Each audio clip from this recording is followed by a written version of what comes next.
একসময় একটি মাকড়সা ছিল। সে তার জাল তৈরির জন্য একটি নিখুঁত জায়গা খুঁজছিল, এমন একটি জায়গা যেখানে প্রচুর পোকামাকড় আর মাছি এসে আটকা পড়বে। তাহলে সে খুব সহজে এবং সুখে জীবন কাটাতে পারবে। এই চিন্তায় ডুবে সে এক জায়গা থেকে আরেক জায়গা খুঁজতে লাগল। কিছুক্ষণ পর সে একটি বাড়ির কোণ খুঁজে পেল, যেটা তার খুবই পছন্দ হলো। মনে মনে সে ঠিক করল এইখানেই সে তার জাল বানাবে। সে জাল তৈরির প্রস্তুতিও শুরু করল। ঠিক তখনই একটি বিড়াল পাশ দিয়ে যাচ্ছিল। বিড়ালটি মাকড়সাটিকে দেখে জোরে হেসে উঠল। মাকড়সা অবাক হয়ে জিজ্ঞেস করল, তুমি আমাকে দেখে হাসছো কেন? বিড়াল বলল, আমি তোমার বোকামি দেখে হাসছি। এই ঘরটা এতটাই পরিষ্কার যে এখানে কোনো পোকা বা মাছিই আসে না। তোমার জালে কেউ আটকা পড়বে না। বিড়ালের কথা শুনে মাকড়সা ভাবল, হয়তো কথাটা সত্য।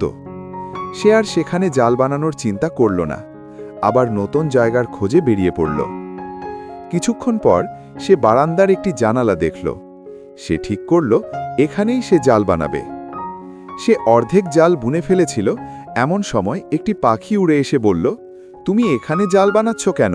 এখানে বাতাস খুব জোরে, তোমার জাল উড়ে যাবে। মাকড়সা আবার ভাবল, পাখিটা ঠিকই বলছে। সে জানালাটা ছেড়ে দিয়ে আবার খোঁজা শুরু করল। এরপর সে একটি পুরনো আলমারি দেখল, যার দরজাটা খোলা।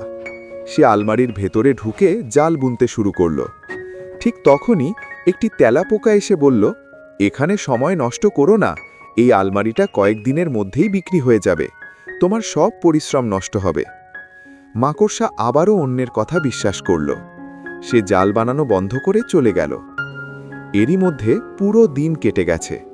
মাকড়সা খুব ক্লান্ত, ক্ষুধার্ত আর তৃষ্ণার্ত হয়ে পড়ল। তার আর শক্তি রইল না জাল বানানোর। সে এক জায়গায় বসে পড়ল। সেখানে একটি ছোট পিঁপড়ে বসেছিল। পিঁপড়েটি বলল, আমি সকাল থেকেই তোমাকে দেখছি। তুমি যখনই জাল বানাতে শুরু করো, কেউ না কেউ এসে কিছু বলে। তুমি তাদের কথা বিশ্বাস করো আর কাজ বন্ধ করে দাও। এই কারণেই আজ তুমি এই অবস্থায়। এই কথা শুনে মাকড়সার চোখ খুলে গেল। সে বুঝতে পারল ভুলটা আসলে তার নিজেরই।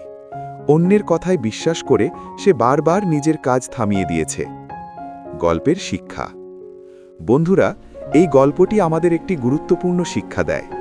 আমরা যখন নতুন কিছু শুরু করি, তখন অনেক নেতিবাচক মানুষ আমাদের সামনে আসে।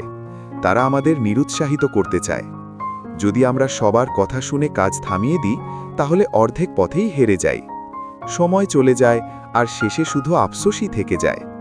তাই যখনই কিছু শুরু করবে, ইতিবাচকভাবে ভাববে, নিজের ওপর বিশ্বাস রাখবে আর ধৈর্য আর আত্মবিশ্বাসের সঙ্গে কাজ করে যাবে।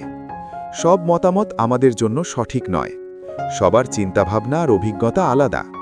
শুরুর বাধা স্বাভাবিক। মানুষ সবসময় কিছু না কিছু বলবেই। কিন্তু দৃঢ় সিদ্ধান্তই হল সফলতার আসল কাঠি কথা। ধৈর্য আর আত্মবিশ্বাস থাকলে সব কঠিন পথ একদিন সহজ হয়ে যায়। ক্লান্তি আর ব্যর্থতার পরেও যদি তুমি লেগে থাকো, সফলতা একদিন অবশ্যই আসবে।